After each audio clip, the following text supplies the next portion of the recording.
How to buy USDT on Bitmart. First of all, open Bitmart on your device and make sure that you have your account logged in. You will be seeing this type of interface. You can go to the search bar on the top and tap on it. You can see a lot of USDTs. Go ahead and click on the one which you want to buy. Once you do this, you can see the option of buy at the bottom. Go ahead and tap on buy once and you can see the limit, the last price and the amount you want to buy. You can see the option of buy option. Go ahead and tap on buy. Make sure that the number is higher because you cannot buy it unless the total amount is high. So go ahead and increase the price and the amount as well.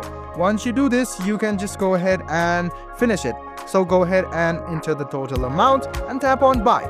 Once you do this, you should either transfer the amount or deposit the amount to your wallet on Bitmart, and you can easily buy the USDT on Bitmart. I hope this video was helpful for you. Like the video, subscribe to the channel and do hit the bell button for more.